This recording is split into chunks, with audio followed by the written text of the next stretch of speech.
અશ્વિને તોડ્યો ગજબનો record. આ બે મહાન બોલરોથી નીકળી ગયો આગળ। ભારત અને બાંગ્લાદેશ વચ્ચે કાનપુરના ગ્રીન પાર્ક સ્ટેડિયમમાં બીજી ટેસ્ટ મેચ રમાઈ રહી છે। ભારતીય ટીમના કેપ્ટન રોહિત શર્માએ ટોસ જીતીને પહેલા બોલિંગ કરવાનો નિર્ણય કર્યો હતો। આ મેચમાં પહેલું સેશન બાંગ્લાદેશની તરફેણમાં વધી રહ્યું હતું। ભારતીય બોલરો પહેલા સેશનમાં બાંગ્લાદેશના માત્ર 2 બેટરોને આઉટ કરી શકી હતી। બંને વિકેટ આકાશદીપે ઝડપી હતી।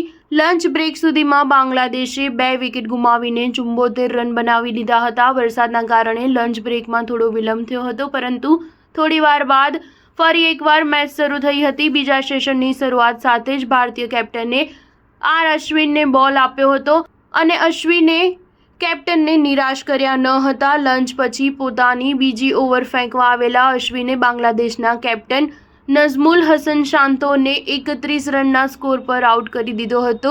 નઝમુલને આઉટ કરવાની સાથે જ અશ્વિન એશિયામાં સૌથી વધુ વિકેટ લેનાર બીજો બોલર બની ગયો હતો। તેણે એશિયામાં ટેસ્ટ મેચમાં 419 વિકેટ ઝડપનાર અનિલ કુંબલેને પાછળ છોડી દીધો હતો। અશ્વિને નઝમુલને LBW આઉટ કર્યો અને આ સાથે જ તે ટેસ્ટ ક્રિકેટમાં સૌથી વધુ LBW વિકેટ લેનાર 5મો બોલર બની ગયો હતો। તેણે ઓસ્ટ્રેલિયાના મહાન બોલર ગ્લેન મેકગ્રાને પાછળ છોડી દીધો હતો। ટેસ્ટ ક્રિકેટના ઇતિહાસમાં સૌથી વધુ LBW વિકેટ લેવાનો રેકોર્ડ અનિલ કુંબલેના નામે છે। સ્ટાર ન્યૂઝ 7 હંમેશા સચ્ચાઈની સાથે।